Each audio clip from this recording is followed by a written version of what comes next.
To enjoy this episode ad-free, please visit patreon.com/forensictales. Forensic Tales discusses topics that some listeners may find disturbing. The contents of this episode may not be suitable for everyone. Listener discretion is advised. November 18th, 1987. A young father leaves home before sunrise, heading toward his job in southern Illinois. Behind him, his pregnant wife and young son are still asleep inside the family's modest trailer, unaware that their lives are about to change forever. By the end of the day, every member of the Dardeen family would be dead. What the crime scene investigators uncovered was so shocking that even seasoned detectives struggled to make sense of it. And nearly 40 years later, investigators still don't know who killed them. What forensic evidence is there, and how might it be used to catch a killer? This is Forensic Tales, episode 339, The Unsolved Murders of the Dardeen Family.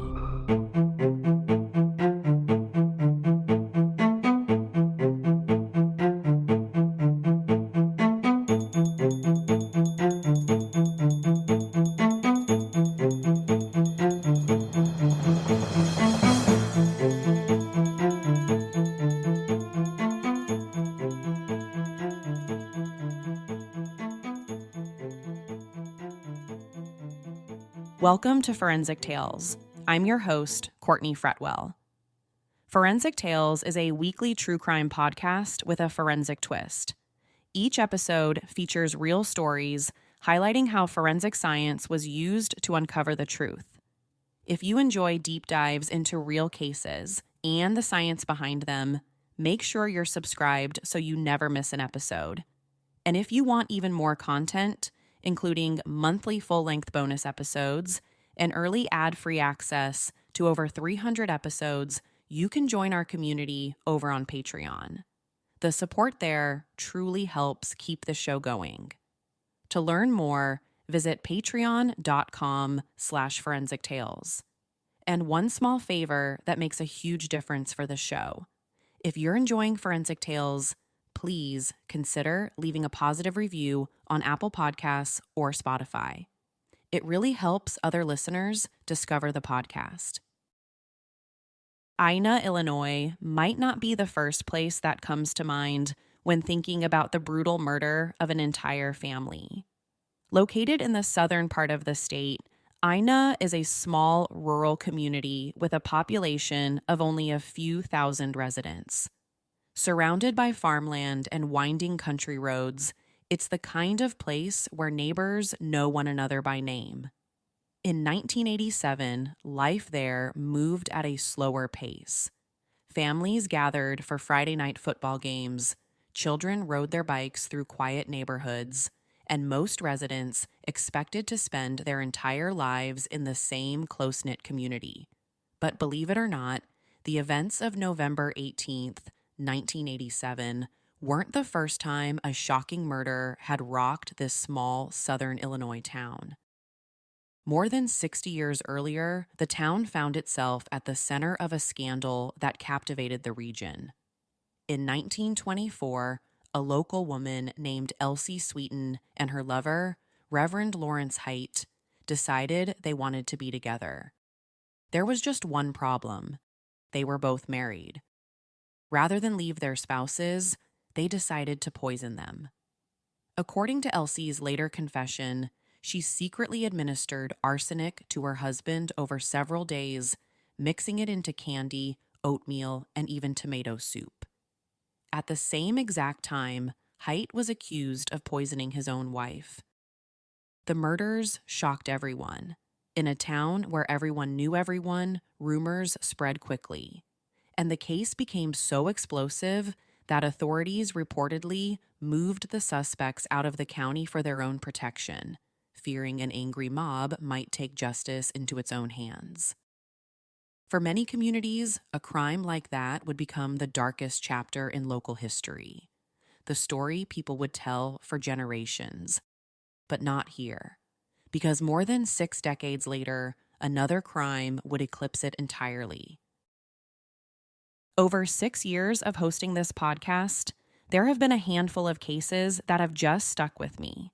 Cases that keep me up at night, wondering if we will ever get answers or justice.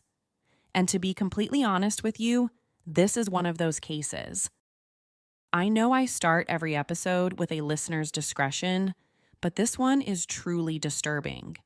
It discusses very sensitive topics, including the murder of an entire family, mutilation, torture, and the murder of a newborn baby. So please take care of yourself while listening. The family at the heart of this tragic story is the Dardeen family. They were 29-year-old Russell Keith, his wife, 30-year-old Ruby Elaine, and their young son, 3-year-old Peter. But both Keith and Elaine went by their middle names, so that's how I'll refer to them throughout the rest of this episode. Keith was born on June 22, 1958, and was originally from Mount Carmel, another small town about a 90-minute drive away. And Elaine, who was born on August 10, 1957, was originally from Albion. They were hardworking, young, and doing everything they could possibly do to build a happy family life together. The two had met a few years earlier and lived together with their 3-year-old son, Peter, in a trailer Keith had purchased back in 1986. It wasn't anything fancy, but it gave them a roof over their heads. It was also close to where Elaine's parents lived, so they had a support network close by. Keith worked as a treatment plant operator at the Rend Lake Water Conservancy District, and Elaine worked as a secretary at a supply store in nearby Mount Vernon. And they were both very active in the local Baptist church. He was the church's lead singer, and she played piano every Sunday morning. In 1987, the couple had really exciting news. They found out Elaine was pregnant with their second child, a little girl they planned to name Casey.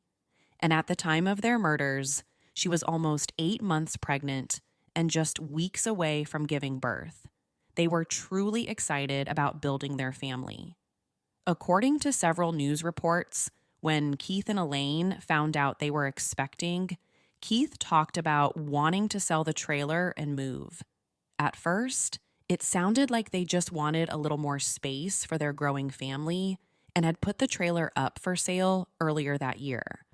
But according to Keith's mom, Joanne, the real reason they wanted to move was that they didn't feel safe living in Ina anymore. And in a sad twist, according to a 2007 article by 14 News, Keith and Joanne shared an interest in true crime. Over just the previous 2 years, there had been over 24 homicides in Jefferson County, starting with those committed by Thomas Odell, a Mount Vernon teenager who had killed his parents and 3 siblings as they individually returned to the house one night in 1985. Although he was eventually arrested and charged, people in the area began to feel uneasy and started looking over their shoulders more often than they'd like. A friend of Keith even said that after a 10-year-old girl had been raped and murdered in the area in May 1987, Keith became so protective of the family that one night, when a young woman came by the trailer asking if she could make a phone call, he refused to let her in. So the family just didn't feel safe there anymore and wanted to start somewhere fresh before bringing another baby into the picture. But before they even had the chance to find a prospective buyer for the trailer, they became Jefferson County's 4 newest homicide victims, the very thing they were most worried about. On the weekend of November 14th and 15th, 1987, the family drove to nearby Albion to visit Elaine's parents before the upcoming Thanksgiving holiday. They talked about how the trailer was up for sale and planned to move to Mount Carmel to be closer to his parents. It was a nice visit, and the family seemed excited about the future. Nothing about the visit could have foreshadowed what was about to come. They drove back home that Monday morning, and Elaine called her parents on the evening of the 16th to let them know they had arrived safely. that would be the last time anyone heard from them. Keith had always been known as a very reliable employee. So when he failed to show up for work at the water treatment plant and didn't call out sick on the morning of November 18th, his coworkers and supervisors were immediately concerned. At first, they thought maybe something was wrong with Elaine and the baby. She was already over 7 months pregnant at the time, so Keith's coworkers thought maybe they were at the hospital. But as the hours ticked by and they still hadn't heard from him, they started to think something else might have happened. If there was something wrong with Elaine or the baby, he would have called them by now to let them know what was going on. He wasn't the type of guy to just ditch work without saying a word. It would also later be discovered that Keith hadn't shown up on Monday to pick up his paycheck. It was Keith's own boss who eventually decided to call his parents, Dawn and Joanne, to see if everything was okay. And although they had been divorced since Keith was just a little kid, they both still lived close by in Mount Carmel. But according to them, they had no idea where their son was and assumed he was at work. Keith's dad, Don, then met with the police at the family's trailer home to perform a welfare check. And what they discovered inside would change their lives forever. Inside, they found the bodies of 30-year-old Elaine, 3-year-old Peter, and a newborn girl, all tucked into the same bed. If you didn't get any closer, you might just assume they were fast asleep. But it didn't take the police long to realize that was far from the truth. Elaine had been bound and gagged with duct tape, and both she and 3-year-old Peter had been violently beaten with a baseball bat. A baseball bat that had been a gift to Peter from his dad earlier that year and was left at the scene. There are conflicting reports on whether Elaine had been sexually assaulted or not. Some say she was, while others say she wasn't. But when jumping to motive, that detail matters. What makes this case almost too unimaginable and heartbreaking to tell? The brutal beating caused Elaine to go into labor, and little Casey was found lifeless next to her mother's body. She, too, was beaten to death within minutes of entering this world. That is a total of 3 innocent victims inside the same small trailer home: a pregnant mother and her 2 children, a 3-year-old boy, and a newborn baby girl who was still supposed to be protected inside her mom's womb. Detectives with the Jefferson County Sheriff's Office began searching the trailer, looking for any clues pointing to who might be responsible for such a brutal crime. But there wasn't much to search. There were no signs of forced entry. Nothing valuable was missing. Cash and jewelry were lying in the open, and it looked like whoever did this had cleaned up before they left. Even stranger was the fact that Elaine and her 2 kids were all neatly tucked in bed together. So naturally, the first question on the detectives' minds was, where was Keith Dardeen? The person whose absence from work triggered this welfare check and led to the discovery of the first 3 bodies. When the police first showed up at the trailer that Wednesday evening, Keith's red 1981 Plymouth was also missing, leading them to wonder if he might be their prime suspect. There was just something about this crime scene screaming that this was over something personal, and what better suspect than the husband and father of the 3 victims? So, within an hour of the discovery of the bodies, police from all over the state launched a massive manhunt for Keith Dardeen, and a team of armed police went to his mother's house in Mount Carmel looking for him. But the search didn't last long. By the following day, the police had discovered Keith's car parked in front of the police station in the town of Benton, about 11 miles from the Dardeen home. But that was just the beginning of shocking discoveries. A tremendous amount of blood was found throughout the interior of the car, suggesting this wasn't going to have a happy ending. Then later that day, they found Keith's body. A group of hunters found it in a wheat field just south of the Franklin-Jefferson County line near Rend Lake College. And the details surrounding his murder are just as shocking as the rest of his family. He had been shot a total of 3 times, and even more disturbing was that the killer had cut off his penis. It just doesn't get any sicker and more twisted than that, and it became obviously clear that Keith wasn't a suspect and became a homicide victim just like the rest of his family. When your mental health is suffering, therapy can help, but sometimes it's not the whole answer. Talk a Tree gives you access to real psychiatric care with licensed clinicians who can diagnose and prescribe medication if it's right for you. It's a simple way to get effective treatment right from home. You can meet with a licensed psychiatrist who takes the time to understand what's going on, builds a personalized treatment plan, and supports you over time with consistent evidence-based care. And because you continue with the same provider, you're not starting over each visit. Your treatment can evolve with you, so you're actually making progress over time. More than 300,000 patients have already found high-quality psychiatric care through Talk a Tree. Head to talkiatree.com/tales and complete the short assessment to get matched with an in-network psychiatrist in just a few minutes. That's talkiatree.com/tales to get matched in minutes. News of the murders made Ina residents even more fearful than they had already been. What kind of monster murders an entire family, including a pregnant mother, her unborn daughter, and a 3-year-old toddler? As a mother myself, those details just made me sick to my stomach. But the sad reality was that the Dardeen family murders weren't the town's only unsolved homicides. And because of that, people started buying shotguns for protection. After high school basketball games, students no longer lingered outside talking with friends. Instead, they waited inside the school until their parents arrived to escort them to the parking lot.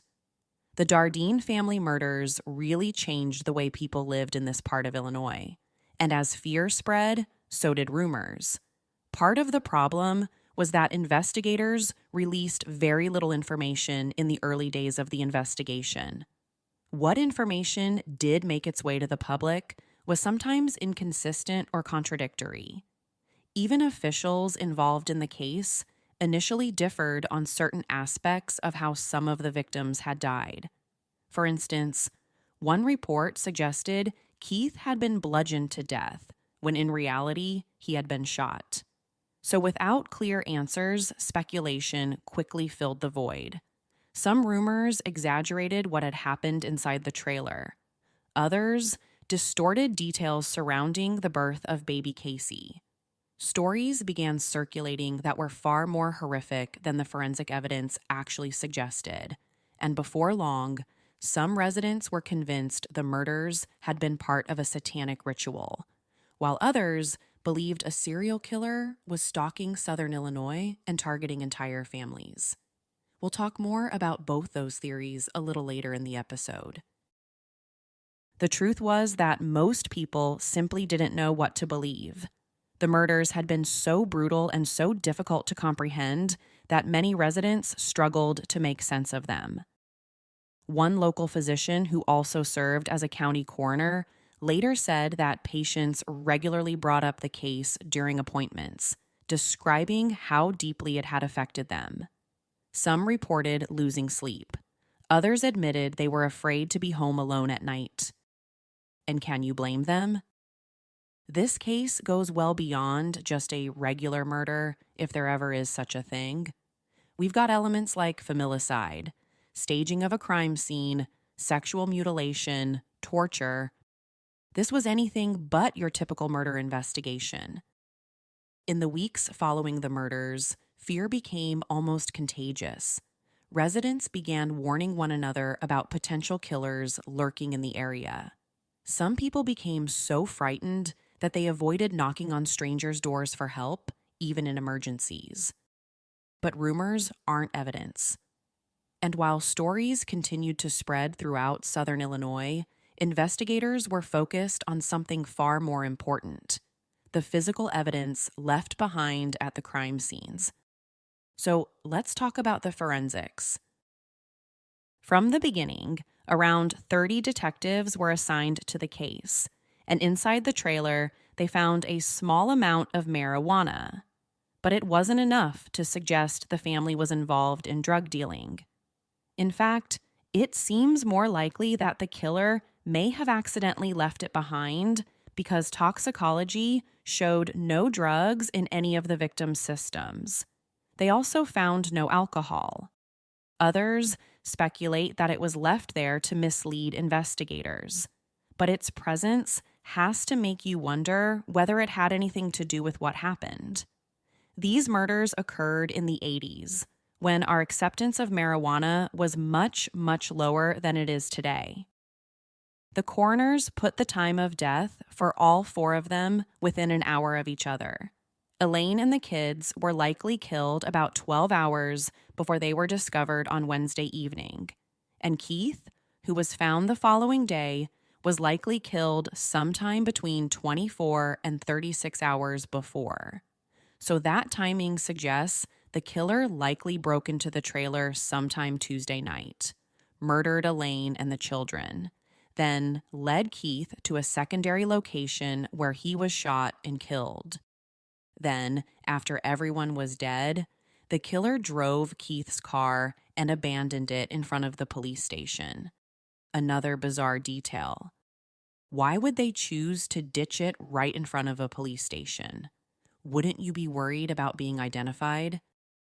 But we don't know exactly how the murders happened. We also don't have any forensic evidence from Keith's shooting. The police haven't released many details, including what type of caliber gun was used or whether any rounds were recovered at the scene. Those could be important forensic clues in identifying a suspect. Inside the trailer, the killer had apparently taken the time to not only tuck Elaine's body into bed, along with her children's bodies, but also to clean up the scene. They thoroughly scrubbed every inch of that small trailer, careful to get rid of any blood, hair, or trace evidence of their presence there. This suggests that they felt comfortable enough to stay there for at least a couple of hours after the murders. They weren't worried about anyone stopping by and catching them. They literally stayed there to erase any and all potential forensic evidence. It also suggests a pretty high level of planning and execution. This person knew a thing or two about cleaning up a crime scene. And they did a pretty good job considering this was 1987, when not many people were talking about crime scene investigations. The amount of effort involved in destroying forensic evidence also led police to theorize that the murders may have taken place at night. The family's trailer was along Route 37, a pretty busy state highway that was visible all the way from Interstate 57, almost 2,000 feet away. So there was a pretty good chance they did this at night, when there were far fewer cars on the highway. The police also considered whether they were looking for multiple suspects rather than a lone wolf. You have multiple victims and a crime scene completely clean of forensic evidence. It just seems more likely than not that more than one person was involved. But of course, that's just one of many unanswered questions tied to this case. During the early days of the investigation, the police interviewed more than 100 people and tracked down more than 1,000 leads, but came up totally and completely empty. They also collected and bagged nearly 150 items from inside the trailer, and most of them were sent to the crime lab for testing. But that was a dead end, too. All the DNA found on the items belonged to the victims, not to any suspects. Jefferson County officials also shared their case file with the FBI cold case unit and got nowhere. And even today, more than 20 thick binders labeled Dardeen exist on the case. On top of the lack of forensic evidence in this case, one of the most confusing parts is the motive. No one knows why this entire family was murdered. and it seems like the killer just walked right into the house.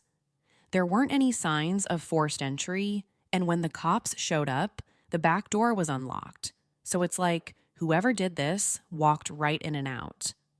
So that begs another important question. Did the Dardeen family know their killer? Could this have been someone close to them?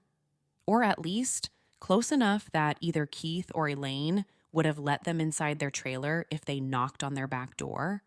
But if the killer is someone this family knew, then we still have no idea who they are. Neither Keith nor Elaine seem to have any enemies, and there's no evidence that either one was having an affair. The only clue detectives found inside the trailer was a stack of papers with sports scores, suggesting Keith might have had gambling debts. But that theory doesn't sit well with Keith's mom, Joanne, who told police her son was so frugal that he raised money for his young son's college fund by reselling 50-cent cans of soda at work for a small profit. So he just wasn't the type of guy to get into debt over sports gambling. But if it's not a jealous boyfriend or girlfriend, it's not gambling money. Then what else motivated someone to murder this family? What kind of person beats a pregnant mom and her children to death? And what kind of person castrates a guy like Keith Dardeen? That last detail led a lot of people to wonder if some type of satanic cult was responsible because of the satanic panic happening during the 1980s. But detectives have mostly debunked that theory, saying the murders lacked any hallmark signs of being cult-related. Besides the mutilation to Keith's body, there wasn't any done to Elaine or the kids. There also weren't things like symbolic items, lit candles, or organ harvesting, common rituals attributed to satanic cult crimes at the time. Another discrepancy was that Elaine and the kids were found neatly wrapped in bedding and placed in their waterbed, which investigators noted is more indicative of staging by an individual rather than a public cult ritual. By all accounts, all the evidence suggests this was a targeted attack. What happened to the Dardeen family wasn't random, and even the Franklin County coroner seems to think that telling the Post-Dispatch, "I believe it was a very personal, deliberate thing." Like I mentioned a few minutes ago, nothing appeared to have been stolen.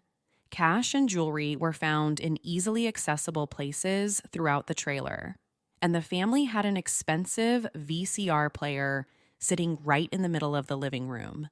So if the murders stemmed from a robbery, the killer did a terrible job. There's also the possibility that this was a case of mistaken identity. Even if the Dardeen family was targeted, maybe they were targeted for all the wrong reasons. If you ask Keith's mom, she says, "I think someone wanted Keith to sell drugs and he refused," she said in 1997. Or there's a possibility someone liked Elaine and she wouldn't accept his advances and he took out his rage on both of them. We just don't know. You also have to give Keith's mom credit. After the police exhausted all their leads, after they called in 2 separate FBI profilers to help, after everything was said and done and the case was about to turn ice cold, Joanne Dardeen worked day and night to keep the public from forgetting about it. Throughout the 1990s, she regularly called the one detective still assigned to the case to either offer possible leads she heard about or just to ask for any new information. She also did things like gather over 3,000 signatures from area residents on a petition to the Oprah Winfrey Show, asking producers to do a segment on the case. But sadly, they turned her down, saying the story was just too sad to cover on daytime television. Even America's Most Wanted had the same initial reaction until they changed their minds and eventually agreed to air it in a 1998 episode. The episode did a good job of spreading the word and keeping the case alive in the public eye, but it didn't generate any new leads.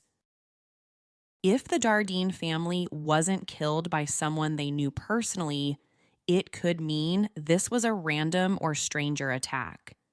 And honestly, that's the scariest explanation we've talked about so far in this episode. It's terrifying to think that such a sadistic and violent person could just randomly attack an entire family one weekday night. I can just imagine Elaine in the kitchen cooking dinner for Peter and Keith, then someone just walking in and attacking them. The thought of it just makes me sick to my stomach. The reason why some people like this theory is that we know the area has been seeing an increase in violent crimes lately. That was the whole reason why the family wanted to sell the trailer and move. So, could this have simply been a crime of opportunity? Did the killer or killers just stumble upon the trailer, see an unlocked back door, and decide to go in? But I don't know if that theory checks off all the boxes for me. The first problem with that theory is that this was an extremely high-risk crime, and there were multiple victims. That's a lot for a random stranger to pull off just out of the blue. Plus, you can't ignore the level of violence this poor family went through. In my opinion, that looks more personal than random. You also have to consider the crime scene cleanup. Whoever murdered this entire family spent a lot of time afterward inside their home cleaning up. Is that something a total stranger would do? Or is it more likely to be someone familiar and comfortable with that environment? At one point in the investigation, the police were briefly interested in serial killer Rafael Resendez Ramirez after he surrendered to authorities in Texas in 1999. He was known for traveling around the country by hopping freight trains, choosing his victims near the tracks they traveled, and often beating them to death. And because of the way this family was killed, the police wondered if they could have been a few of his victims. But there just wasn't any evidence linking him to the case, and he was never arrested or charged with a crime connected to the Dardeen family. Then there was another serial killer who popped up on the radar, Tommy Lynn Sells. He caught everyone's attention after he began making confessions to other murders after being arrested in 1999 for cutting the throats of two girls in Del Rio, Texas. One survived and helped police identify him, and he was ultimately convicted of not only that case, but also another murder in 1999 and given the death penalty. But while he sat in jail awaiting trial for those two cases, he began making confessions to other murders he had committed while drifting around the country, sometimes by hopping freights, just like Rafael Ramirez, also known as the Railroad Killer. And one of those confessions just so happened to be the Dardeen family murders. Tommy Lynn Sells said that in addition to catching trains throughout the country, he also used to work with traveling carnivals. Sells claimed that it was on one of these occasions that he happened upon the town of Ina and met Keith Dardeen. Sells tried to tell police that he originally met Keith at a pool hall or a truck stop, but couldn't remember exactly where. And in case you're wondering, this very thing happened a lot. He couldn't remember many details of his own story. He says it's a coping mechanism from the abuse he experienced as a young child. According to Sells, Keith invited him over for dinner at the family's trailer. He claimed that after the meal, he was preparing to leave when Keith allegedly made a sexual proposition that angered him. In one version of the story, Sells said Keith suggested a threesome involving Elaine.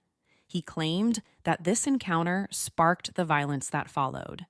According to Sells, he then forced Keith at gunpoint to drive to a remote location, the same place where his body would later be discovered.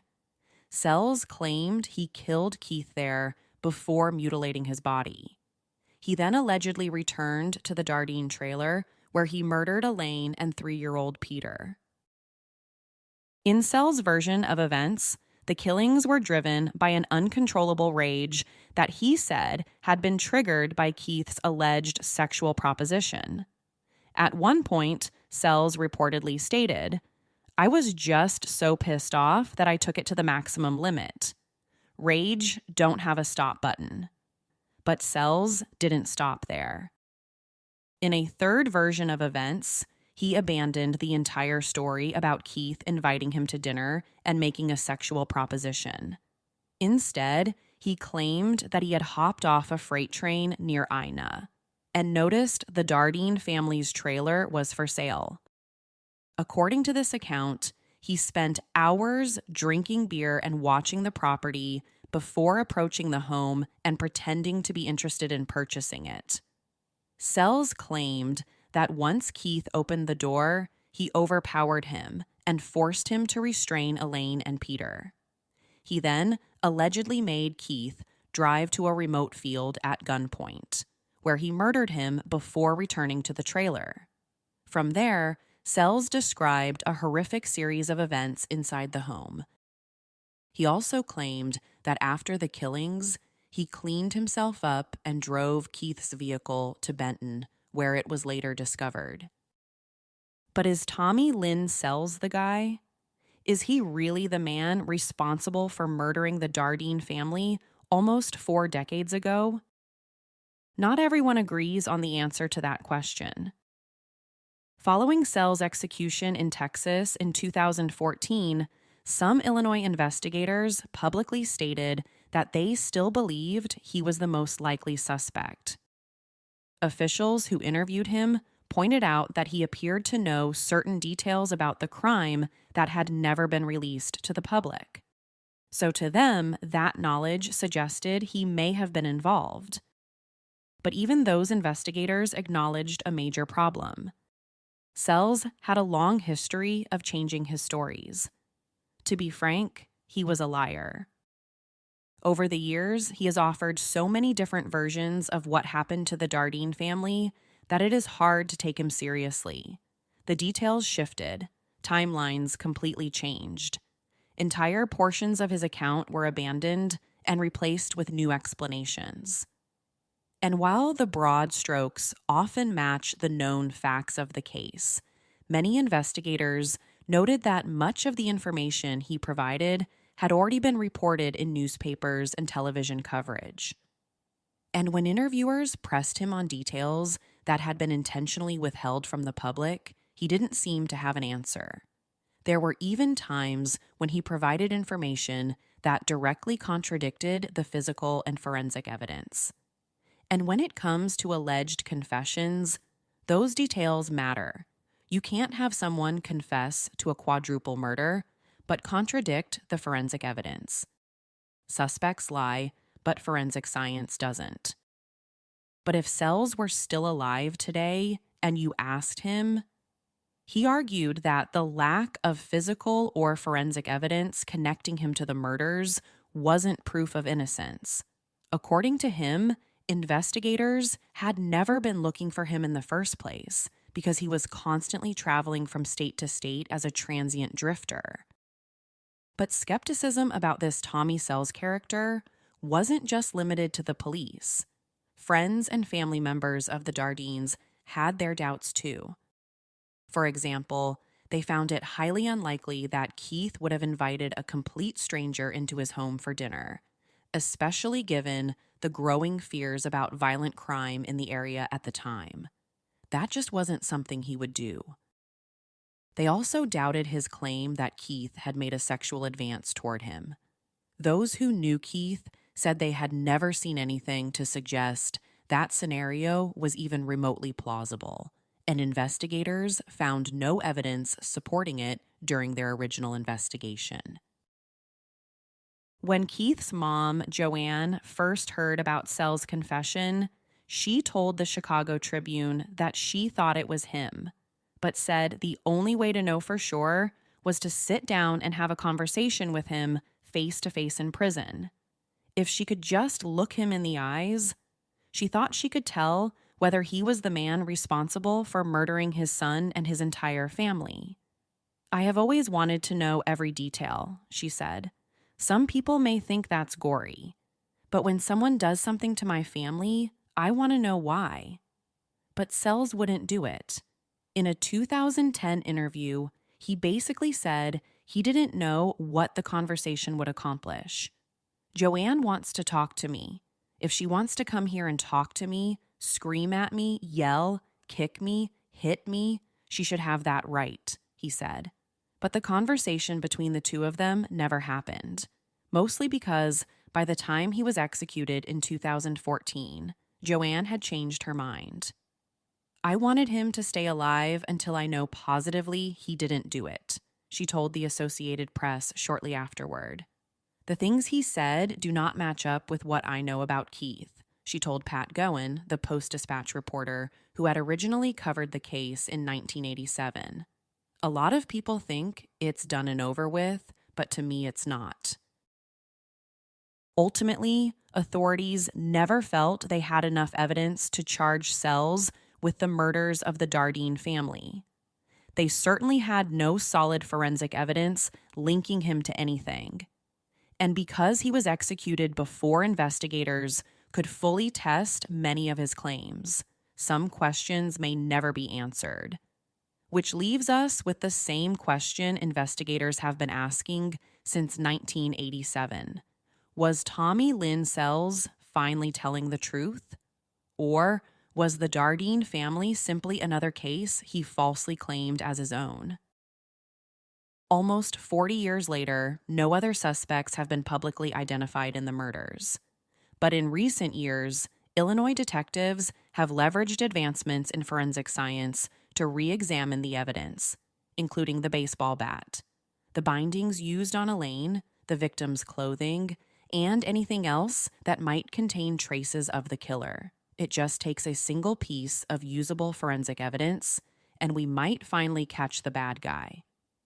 Back in 1987, forensic profiling was just beginning. Today, crime labs can detect even the smallest traces of evidence, and at this point, that's our best shot at solving this one. If Jefferson County investigators can pull a genetic profile from any of the evidence left in the case and submit it for genetic genealogy testing, we might finally get a suspect name. This is the same type of technology used to finally catch the Golden State Killer several years back. But so far, no public announcements have been made regarding forensic testing in the case, and no new suspects have been identified. Somebody knows what happened inside that trailer. Maybe it's a witness who saw something strange that November morning. Maybe it's someone who heard a confession years later and dismissed it. Or maybe the person responsible has managed to keep this secret for nearly 4 decades. And is it possible that forensic science can still bring some answers to this incredibly disturbing case? But until that person is identified, 4 victims, including a baby who never had the chance to take a single breath outside the womb, are still waiting for justice. To share your thoughts on this week's episode, or to share your theories about what could have happened to the Dardeen family, be sure to follow us on social media at Forensic Tales. And if you want to listen to new episodes early and ad-free, consider signing up for our Patreon at patreon.com/Forensic Tales. You can get early ad-free access to new episodes and monthly full-length bonus episodes for as little as $3 a month. Your support on Patreon directly helps to fund the show's production, research, and editing costs. And as an independent, one-woman podcast, your support truly helps to keep the show going. Forensic Tales is a Rockefeller audio production. The show is written and produced by me, Courtney Fretwell. If you'd like to support the show and help fund research, production, and editing, you can do so with a small monthly contribution on Patreon. Patreon supporters get early access to ad-free episodes and exclusive bonus content. Thank you so much to this week's newest Patreon supporter, Kara W. You can learn more at patreon.com/Forensic Tales. And if you enjoy the show, leaving a positive rating or review really helps others discover it. For a full list of sources used in this episode, visit forensictales.com. Thank you for listening, and I'll see you next week. Until then, remember, not all stories have happy endings.